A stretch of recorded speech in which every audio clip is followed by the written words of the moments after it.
Hi friends, welcome to family voice over. இன்றைக்கி நம்ம பார்க்க போகிற படம் சரியான சர்வைவர் படம் தான் பார்க்க போகிறோம். வாங்க டேரெக்டாக மூவிக்குள்ளே போகலாம். படத்தோட ஸ்டார்டிங்கில் நடுக்கடலில் ஒரு ஃபேமிலி போட்டில் போயிட்டுருக்காங்க.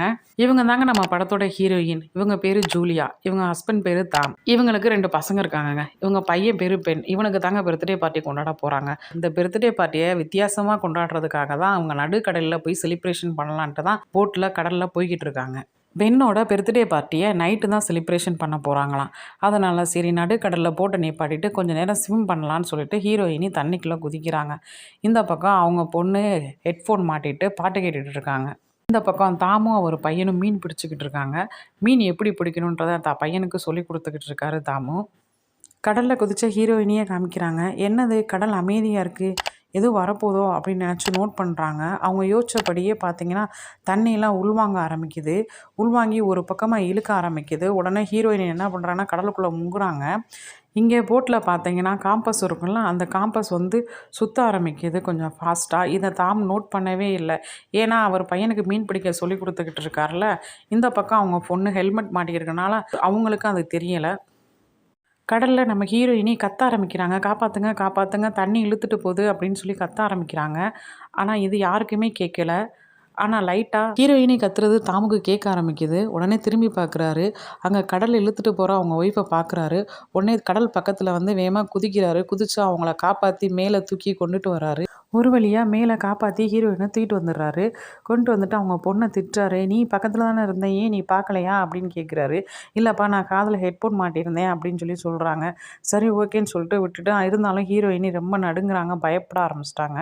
யாராச்சும் ஸ்விம் பண்ண போனால் கூட பக்கத்துலேயே இருக்கணும்னு நான் சொல்லியிருக்கேன் இல்லையா அப்படின்னு சொல்லிட்டு திட்ட ஆரம்பிக்கிறாரு. சரி விடுங்க, நம்ம பர்த்டே பார்ட்டியை கொண்டாடுறத பார்ப்போம் அப்படின்னு சொல்லிட்டு அப்புறம் காம் ஆகுறாங்க எல்லாரும். அப்படியே போனால் நைட் ஆகுது. இவங்களுடைய பிளானே பர்த்டே பார்ட்டி கொண்டாடுறதானா. சரின்னு சொல்லிட்டு பர்த்டே பார்ட்டியை கொண்டாட ஏற்பாடு பண்ணுறாங்க. நிறையா பலூன்லாம் ஊதி எல்லா பக்கம் டெக்கரேஷன் பண்ணி கேக்லாம் எடுத்து வைக்கிறாங்க. கேக் எடுத்து வச்சுட்டு பர்த்டே பார்ட்டியை கொண்டாடுறான். அவங்க பையன் ரொம்ப சந்தோஷமாக கேக் வெட்ட ஆரம்பிக்கிறான். அப்படியே ஃபோட்டோலாம் எடுத்து சந்தோஷமாக இருக்காங்க. இவங்க பொண்ணு லேப்டாப் எடுத்துகிட்டு வெளியே போய் பாய் ஃப்ரெண்டுக்கு வீடியோ கால் பண்ணுறா. அப்போ பாய் ஃப்ரெண்ட் பேசுகிறான். பேசிட்டு எப்போ வருவ, செலிப்ரேஷன் பண்ணிட்டியா அப்படின்னு சொல்லி 2 பேரும் பேசிக்கிட்டு இருக்காங்க. அப்போ இவன் நோட் பண்ணுறான். என்ன பின்னாடி மின்னல் வெட்டுது, இடியெல்லாம் இடிக்குது, பலத்தமாக காற்றடிக்குது அப்படிலாம் சொல்லி கேட்குறான். இல்லை இது ரொம்ப நேரமாக இப்படி தான் இருக்குது அப்படின்னு சொல்லிட்டு பாய் ஃப்ரெண்ட் சொல்கிறான். இப்படி பேசிக்கிட்டே இருக்கிறப்ப சிக்னல் கட் ஆகுது. உடனே இவன் உள்ளர அம்மா சிக்னல் கட் ஆயிடுச்சு.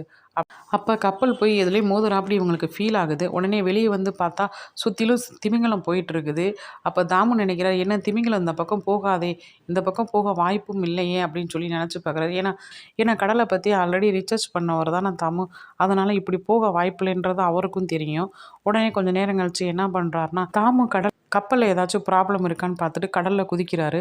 குதித்து கீழே போயிட்டு கொஞ்சம் நேரம் கழித்து மேலே வர்றப்ப காயத்தோடு வராரு. என்ன காயம்னு சொல்லி கேட்குறாங்க. அது ப்ளம்மர் உள்ளர இருக்கும்ல, அது ஏதோ ஒன்று இடித்து காயத்தோடு வெளியில் வராரு. உடனே ஹீரோயினி தாமுவோட காயத்துக்கு டிச்சிங் பண்ண ஆரம்பிக்கிறாங்க. டிச்சிங் பண்ணிக்கிட்டே நம்ம கப்பலுக்கு ஒன்றும் ப்ராப்ளம் இல்லைல்ல அப்படின்னு சொல்லி கேட்குறாங்க. இல்லை ப்ராப்ளம் இருக்குது அப்படின்னு சொல்லிட்டு தாமு சொல்கிறாரு. என்ன ப்ராப்ளம் அப்படின்னு கேட்குறப்ப கீழே உள்ள ஒரு பைப்பு உடஞ்சிருச்சு. அந்த அந்த சாஃப்ட் இருந்தால் மட்டும்தான் நம்ம கப்பலை மூவ் பண்ண முடியும். அப்படி கப்பலை மூவ் பண்ணிட்டோம்னா இன்ஜின் ஃபெயிலியர் ஆயிரும் அப்படின்னு சொல்லி தாமு சொல்கிறாரு. உடனே அவங்க பொண்ணு வெளியே போய் மறுபடியும் பாய் ஃப்ரெண்டுக்கு கால் பண்ணுறாங்க. ஆனால் சிக்னலே கிடைக்கவே இல்லை. உடனே தாமு சாப்பாடு எத்தனை நாளைக்கு இருக்கும் அப்படின்றத நோட் பண்ணுறாரு. நோட் பண்ணால் ஒரு 4 டேஸ்க்கு வரைக்கும் இருக்கும் சாப்பாடு அப்படின்றத சொல்கிறாரு. விடுங்க பரவாயில்ல, யாரும் கவலைப்பட வேணாம், இந்த பக்கம் அடிக்கடி கப்பல் போகிற பகுதி தான், ஒன்றும் பிரச்சனை இல்லை, நம்ம அவங்ககிட்ட ஹெல்ப் கேட்டு எப்படியாவது தப்பிச்சிருவோம் அப்படின்னு தாமு சொல்லிக்கிட்டு இருக்காரு. வெளியில் சவுண்டு கேட்குது. எல்லோரும் வெளியே ஆச்சரியமாக பார்க்குறாங்க. பார்த்தா மேலேருந்து ஒரு விண்கல் இவங்க கப்பல் நோக்கி வர ஆரம்பிக்குது. உடனே தாமு என்ன பண்ணுறாரு, வேகமாக கப்பலை மூவ் பண்ணி நகர்த்தி பக்கத்தில் கொண்டு போய் நிப்பாட்டுறாரு. நிப்பாட்டி பார்த்தா அதுக்கு பின்னாடி தான் ப்ராப்ளம் ஆகுது. என்ன ப்ராப்ளம்னு பார்த்தா அவருடைய இன்ஜின் பழுதாயிடுச்சு. இதுக்கப்புறம் போட்டு நகர்த்தவே முடியாது அப்படின்னு சொல்லி பேசிக்கிட்டு இருக்கப்போ தான் வெளியே பார்க்குறாங்க. பார்த்தா அந்த நாட்டோட வெளியில் பார்த்தா அந்த நாட்டோட சேட்டிலைட்டை தான் விழுந்திருக்கும் போலக்க. ஏதோ ஒரு பிரச்சனை ஆக போகுது, பெரிய அளவு பிரச்சனை வரப்போகுது அப்படின்னு தாமு யோசிக்கிறாரு. அந்த டைம் பார்த்தா இடி இடித்து மின்னல் வெட்டி ஒரு பெரிய புயலே வர மாதிரி தெரியுது. இதனால் என்ன பண்ணுறாங்க, எல்லாத்தையும் அடைச்சிட்டு போட்டுக்குள்ளே போய் லைஃப் ஜாக்கெட் போட்டு எல்லோரும் இருக்காங்க. வெளியில் கடல் ஆக்ரோஷமாக புயல் அடிக்க ஆரம்பிக்குது. இதனால் தாமு என்ன பண்ணுறாருன்னா ஆனால் அந்த ஃப்ளார் இருக்குல்ல அதை வச்சு சிக்னல் கொடுக்கலாம் அப்படின்னு சொல்லிட்டு சிக்னல் கொடுக்குறாரு. ஆனால் அது எந்த யூஸுமே இல்லாமல் போயிடுது. உடனே இப்படியே இருந்துச்சுன்னா பெரிய ப்ராப்ளம். எல்லாத்தையுமே லாக் பண்ணிவிட்டு உள்ளர போய் ஒளிஞ்சுக்கிறாங்க. என்னடா அமைதியாக இருக்குது, போட்டு எந்த ஷேக்குமே இல்லாமல் இருக்கே, கடலில் போனால் கடல் அலம்புற மாதிரி இருக்குமே, எதுவுமே இல்லாமல் இருக்கே அப்படின்னு சொல்லிட்டு எல்லாரும் வந்து வெளியே வந்து பார்க்குறாங்க. வெளியில் வந்து பார்த்த எல்லாருமே மிரண்டு போய் நிற்கிறாங்க. என்னன்னு பார்த்தா கப்பல் மட்டும்தான் இருக்குது, சுற்றிலும் தண்ணியை காணோம். ஏன்னா இவங்க நடுக்கடலில் இருந்தாங்கல்ல, இப்போ வெளியே வந்து பார்க்குறப்ப சுற்றிலும் தண்ணி இல்லாத நினச்சி ரொம்ப ஆச்சரியமாக பார்க்குறாங்க.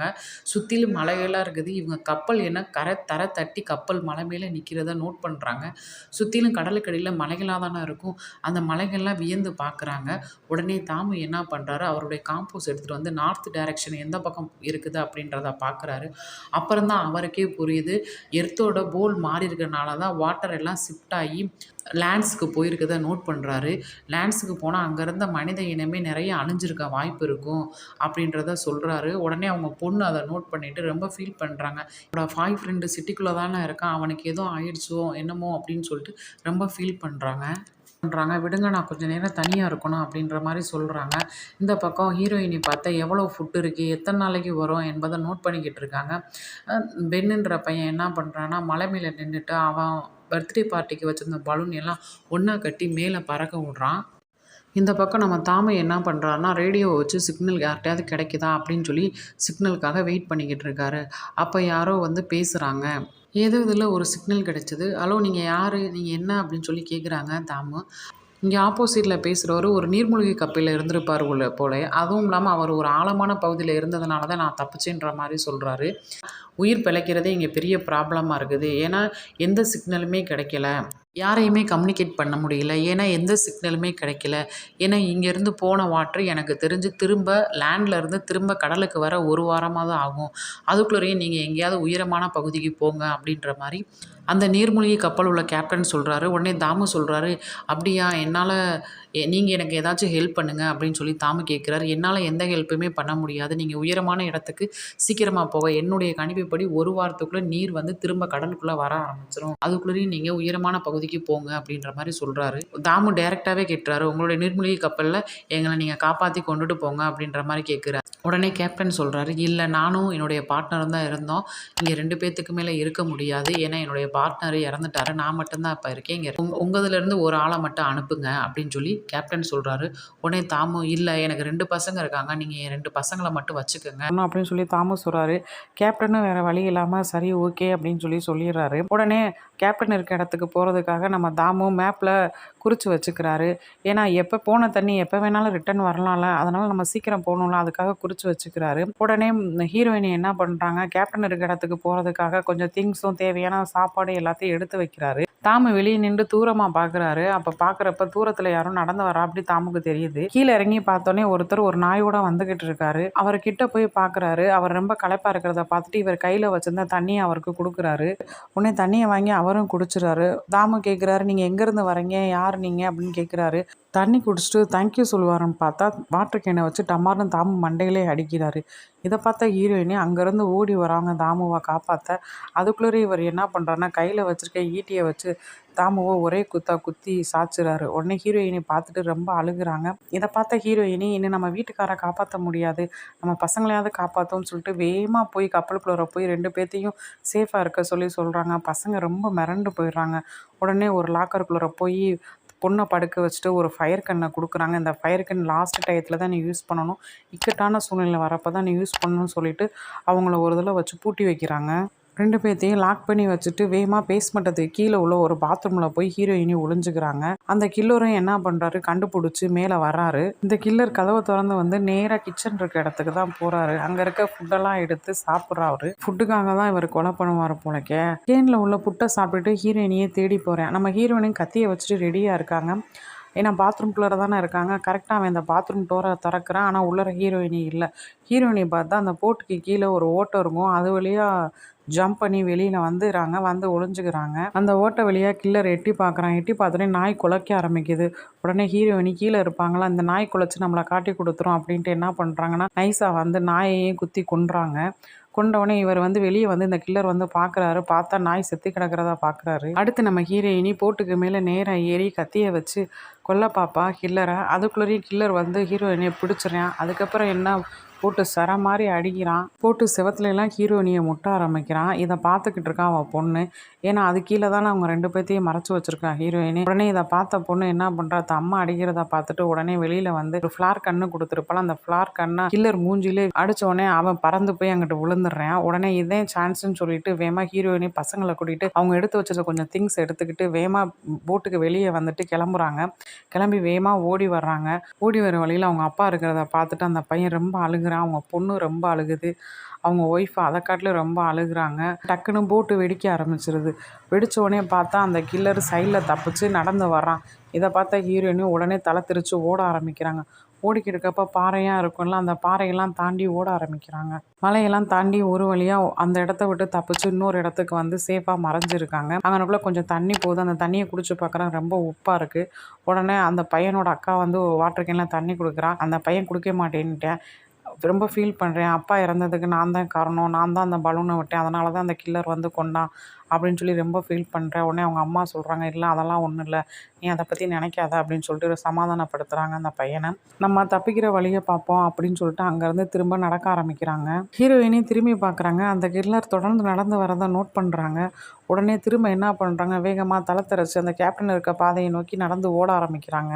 வர வழியில் பார்த்தா அந்த கடலெல்லாம் வேஸ்ட்டு கிடக்கும்ல, அந்த பிளாஸ்டிக் பொருளாக ஒரு இடத்துல இருக்கிறதா நோட் பண்ணுறாங்க. கடல் மீன்லாம் செத்து கிடக்குங்களா, அதெல்லாம் எடுத்து பார்க்குறாங்க. அந்த கில்லர் நம்ம பக்கத்தில் வந்துட்டா நம்மகிட்ட இருக்க சாப்பாடே வாங்கி நம்மளையும் கொன்றுவான் அப்படின்னு நினச்சிட்டு வேகமாக ஓடுறாங்க. ஓடுற வழியில் நிறைய பள்ளம் மேடெல்லாம் இருக்குது. அதை தாண்டி வேகமாக போக ஆரம்பிக்கிறாங்க. போய்கிட்டு இருக்கப்பயே அந்த பையனுக்கு ரொம்ப டயர்ட் ஆகிடுது. இவன் மட்டும்தானே தண்ணி குடிக்கல, அதனால தான் இவனுக்கு ரொம்ப டயர்டாக இருக்குன்ட்டு அவங்க அக்கா வச்சுருந்த தண்ணியை தம்பிக்கு கொடுக்குறான். அதை குடிச்சு முடிச்சுட்டு நடக்கிறாங்க. நடந்து வரப்போ ஒரு ஏரோப்ளேன் இருக்குது. அது எப்போயோ கடலில் மூழ்கின ஏரோப்ளேன் போல். அது ரொம்ப துருப்பிடிச்சு அது இருக்குது. அதை பார்க்குறாங்க. பார்த்துட்டு சரி இன்றைக்கி நைட்டு நம்ம இங்கேயே தங்கிடலாம், இங்கே தங்கினா தான் நம்ம சேஃபாக இருக்க முடியும் அப்படின்னு சொல்லிட்டு இங்கேயே தங்கிடுறாங்க. அப்போ பர்ஸை ஓப்பன் பண்ணி அவங்க ஃபேமிலி ஃபோட்டோவை எடுத்து பார்க்குறாங்க. ஏன்னா தாமுவும் இவங்களும் லவ் பண்ணி தானே கல்யாணம் பண்ணியிருக்காங்க. அவங்க தாமுவை நினச்சி ரொம்ப ஃபீல் பண்ணி கவலைப்படுறாங்க. குழந்தைங்களும் ஃபீல் பண்ணி ரொம்ப அழுகுறாங்க. அப்படியே டைம் போகுது. அக்காக்காரிக்கு மட்டும் தூக்கம் வரல. உடனே அவள் வெளியே வந்து மெதுவாக பார்க்குறான், என்ன சவுண்டு கேட்குதுன்ட்டு. பார்த்தா அந்த கில்லர் பக்கத்தில் இருக்கான். வெளியில் வந்து பார்க்குறான், அந்த கில்லர் பக்கத்தில் வரான் அந்த பொண்ணை கொல்லத்துக்கு. அப்புறம் தான் தெரியுது அந்த கில்லரை ஹீரோயினி கொல்ல பிளான் பண்ணியிருப்பான் போலைக்க. உடனே அந்த பொண்ணு தள்ளி விட்டு கில்லரை வந்தோடனே நச்சு நச்சுன்னு குத்தி சரமாரியாக குத்தி கில்லரை கொலை பண்ணிடுறா நம்ம ஹீரோயினி. அப்படியே இந்த சீன் முடியுது. காலையில் எழுந்திரிச்சு மெதுவாக வர்றாங்க. வந்து பார்த்தா கில்லரோட பாடி பீஸ் பீஸாக கிடக்குது. ஓ, இதை காட்டிலும் ஏதோ ஒரு பெரிய ஆபத்து நம்மளை நோக்கி வருது போல், இவன் பாடி எப்படி பீஸ் பீஸாக ஆணுச்சு அப்படின்னு சொல்லிட்டு ஹீரோயினி யோசித்துக்கிட்டே இருக்காங்க. இதை பார்த்துட்டு அந்த இடத்த விட்டு வேகமாக நடக்க ஆரம்பிக்கிறாங்க. நடந்து வர வழியில் அந்த மேப்பை வச்சு வாட்ச் பண்ணிக்கிட்டே வர்றாங்க, நம்ம போகிற வழி கரெக்டானு. தம்பிக்காரனுக்கு தண்ணி தவிக்கும் போல், இதனால் அவன் சுற்றி முற்றி பார்க்குறான். அவனுக்குள்ள பக்கத்தில் பள்ளத்தில் கொஞ்சம் தண்ணி கிடக்குது. அதை போய் இவனே அறியாமல் போய் அந்த தண்ணியை குடிச்சிடான். அவங்க அம்மா சொல்கிறதுக்குள்ளே டக்குன்னு தண்ணியை மடக்கு மடக்குன்னு குடிச்சிடுறான். இதனால் அவனுக்கு உடம்புக்கு முடியாமல் வருது. இதனால் இங்கேயே ஸ்டே பண்ணலாம் அப்படின்னு சொல்லிட்டு இடம் பார்க்குறாங்க. பக்கத்தில் உடஞ்ச சேர்ஸாக கிடக்குது. அதை வச்சு கொஞ்சம் வீடு மாதிரி செட் பண்ணி அதுக்குள்ளே தங்க ஆரம்பிக்கிறாங்க. நம்ம ஹீரோயினி டாக்டர் தானே, அவங்க பையனுக்கு ஊசி போடுறாங்க. அந்த டயத்தில் நம்ம ஹீரோயினுக்கு வெளியில் சத்தம் கேட்குது. உடனே வெளியில் வந்து பார்க்குறாங்க. பார்த்தா ரொம்ப மிரண்டு போயிடுறாங்க. உடனே பசங்களை கூட்டிகிட்டு வேகமாக ஓட ஆரம்பிக்கிறாங்க. அப்படி என்ன தான் துரத்துதுன்னு பார்த்தா பின்னாடி நிறைய நண்டு துரத்த ஆரம்பிக்குது அவங்கள. அப்படி ஓடிக்கிட்டு இருக்கப்ப பழைய உடஞ்ச கப்பல் தெரியும். அதில் கண்டெய்னர்லாம் கீழே கிடக்கும். அந்த கண்டெய்னரில் ஒரு சில மக்கள்லாம் இருப்பாங்க. உங்களை பார்த்துட்டு ப்ளீஸ் ஹெல்ப் பண்ணுங்கள், ஹெல்ப் ஓப்பன் பண்ணுங்கள், நாங்களும் வந்துடும் அப்படின்னு சொல்லிட்டு கத்திக்கிட்டே வர்றான். ஆனால் அவங்க அதெல்லாம் கேட்காம டக்குன்னு கண்டெய்னரை க்ளோஸ் பண்ணிடுறாங்க. போயிட்டு கதவை தட்டிக்கிட்டே இருக்கா. அவங்க ஓப்பனே பண்ணவே இல்லை. அப்புறம் வேறு வழி இல்லாமல் கண்டெய்னர் மேலேயே பசங்களை ஏற்றி விட்டு இவளை ஏற ஆரம்பிக்கிறான். அதுக்குள்ளேயே நண்டு எல்லாம் பக்கத்தில் வர ஆரம்பிச்சிருது. காலையும் கடிச்சு வச்சிருது. பக்கத்தில் வந்த நண்டு கண்டெய்னர் கொஞ்சம் கொஞ்சம் கேப் இருக்கும் இல்லையா, அந்த கேப்பு வழியே உள்ளர போக ஆரம்பிக்குது. உள்ளர கன்னெல்லாம் வச்சு ஷூட் பண்ணுறாங்க. இருந்தாலும் நண்டு ஆயிரக்கணக்கான நண்டு இல்லைங்க, லட்சக்கணக்கான நண்டு அவங்களையும் சரமாரியாக போட்டு தாக்கிறது. மேலே இருந்த ஹீரோயினி நண்டு கிராச் பண்ணதுனால மயக்கமாயிடுறாங்க. கொஞ்சம் நேரம் கழித்து கண் முழிச்சு பார்த்தா அவங்க 2 பசங்களையும் காணோம். பேரை சொல்லி கத்துறாங்க. பார்த்தா அவங்க கீழே உள்ள வாட்டர் தண்ணியெல்லாம் எல்லாம் எடுத்து அவங்களுக்கு தேவையான ஃபுட்டெல்லாம் சேகரிச்சுக்கிட்டு இருக்காங்க. அதை பார்த்தோன்னே நம்ம ஹீரோயினுக்கு இப்போ தான் நிம்மதியாக இருக்காங்க. ஸோ அவங்க கன்று வச்சுருப்பாங்கல்ல, அதையும் எடுத்துக்கிறாங்க ஹீரோயினு. வேறு ஏதாவது வச்சுருக்காங்களான்னு சொல்லிட்டு செக் பண்ணுறப்ப ஒரு சேட்டிலைட் ஃபோன் கிடைக்கிது. அந்த ஃபோனை வச்சு அந்த கேப்டனுக்கு கால் பண்ணுறாங்க. ஹீரோயினி என்ன சொல்கிறாங்கன்னா, கடல் நண்டெல்லாம் துரத்த ஆரம்பிச்சிருச்சு. இதனால் நான் மேப்பை மிஸ் பண்ணிட்டேன். அங்கே எப்படி வரதுன்னு வழி தெரியல. நீங்கள் சொல்லுங்கள் அப்படின்னு சொல்லி சொல்கிறாங்க. உடனே கேப்டன் சொல்கிறாரு, இங்கேயும் என்னையும் காயப்படுத்திருச்சு கடல் நண்டு. கடல் நண்டுனா திரும்ப வந்துருச்சுன்னா தண்ணி இன்னும் கொஞ்ச நேரத்தில் வந்துடும். ஸோ நான் ஃப்ளார் அடிக்கிறேன். அதை வச்சு நீங்கள் கண்டுபிடிச்சி வந்துருங்க அப்படின்னு சொல்லி சொல்கிறாரு கேப்டன். உடனே கேப்டன் ஃப்ளார் அடிக்கிறாரு. அதை தம்பிக்காரன் பார்த்துடுறான். ஸோ ஃப்ளார் அடித்த வழியை நோக்கி எல்லாரும் நடக்க ஆரம்பிக்கிறாங்க. அப்படியே தொடர்ந்து நடந்து வந்துகிட்டே இருக்காங்க. அங்கே பார்த்தா நிறைய பள்ளங்கள்லாம் இருக்குது. அதில் நிறைய லேயர் கடல் பாசிலாம் இருக்குது. அதெல்லாம் கடந்து வந்துடுறாங்க. வந்துட்டு தூரத்தில் பார்த்தா அந்த நீர்மூழ்கி கப்பல் நிற்கிறத பார்க்குறாங்க. உடனே அந்த பாதை நோக்கி நடக்க ஆரம்பிக்கிறாங்க. அப்படி நடந்து வர்றப்ப ஹீரோயினி ஒரு பள்ளத்தில் மிதிச்சிட்றா. மிதித்த உடனே பள்ளத்துக்குள்ளே போயிடுறா. பசங்க 2 பேரும் மேலே மாட்டிக்கிறாங்க. மேலேருந்து எந்திரிச்சு ஹீரோயினி கத்துறா. கத்துட்டு, நான் ஒரு பள்ளத்தில் மாட்டிக்கிட்டேன். நீங்கள் போயிடுங்க. ஏன்னா அந்த அந்த ஷிப்பில் 2 பேர் தான் போ முடியும். நான் வர முடியாது. நீங்களாவது தப்பிச்சிருங்க.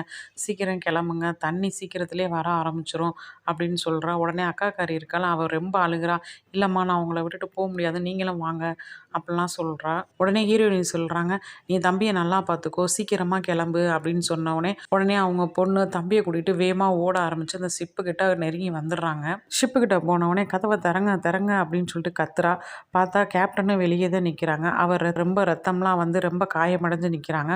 உடனே கேப்டன் சொல்கிறாரு, நான் தப்பிக்க மாட்டேன். நான் உயிர் பிழைக்க முடியாது. நீங்கள் எப்படியாவது தப்பிச்சு போயிருங்க அப்படின்னு சொல்லி சொல்கிறாரு. இதை கேட்ட அந்த பொண்ணு வேகமாக அவங்க அம்மாவை கூப்பிட ஓட ஆரம்பிக்கிறா. இந்த பக்கம் ஹீரோயினி நண்டுகள்லாம் அவள் பக்கத்தில் வர ஆரம்பிக்குது. அவகிட்ட தான் கன் இருக்குல்ல, ஷூட் பண்ண ஆரம்பிக்கிறான். ஷூட் பண்ணோன்னே 1, 2 நண்டு வரல, எக்கச்சக்கமான நண்டு தொடர்ந்து வர ஆரம்பிக்குது. நண்டெல்லாம் பக்கத்தில் வர ஆரம்பிச்சிருது. அந்த சமயம் பார்த்து அந்த பொண்ணு, அம்மா வாங்க, கேப்டனால் வர முடியாதான், அதுக்கு பதிலாக நீங்கள் வாங்க அப்படின்னு சொல்லிட்டு மேலேருந்து கையை கொடுக்குறா. ஒரு வழியாக நம்ம ஹீரோயினி மேலேருந்து ஏறி தப்பிச்சு ஷிப் பக்கத்தில் ஓடுறாங்க. பக்கத்தில் தண்ணியும் வர ஆரம்பிக்கும். பின்னாடியே நண்டும் வர ஆரம்பிச்சிருச்சு. பார்த்தா நிறையா நண்டு விரட்ட ஆரம்பிச்சிருச்சு. மேலேருந்து அவங்க பையன் கன்னை வச்சுட்டு ரெடியாக இருக்கான். ஷூட் பண்ணுறாங்க. மேலே ஏறி ஒரு வழியாக நண்டை ஃபுல்லாக நின்று ஷூட் பண்ணுறாங்க. பசங்களை சீக்கிரம் உள்ளர போங்க அப்படின்றாங்க. திரும்பி பார்த்தா கடல் தண்ணியெலாம் பக்கத்தில் வர ஆரம்பிச்சு ஃபோர்ஸாக வேகமாக வந்து அடிக்குது. இங்கிட்டும் பாறைகளில் மோதுது ஷிப்பு. உடனே ஹீரோயினுக்கு பழைய நினைவுகள்லாம் வருது. வந்துட்டு போகுது. உடனே அப்படியே மயங்கிடுறான். இந்த சீன் இதோட கட் பண்ணிவிட்டு அடுத்து நம்ம ஹீரோயினு மெதுவாக கண்ணை முழிச்சு பார்க்குறாங்க.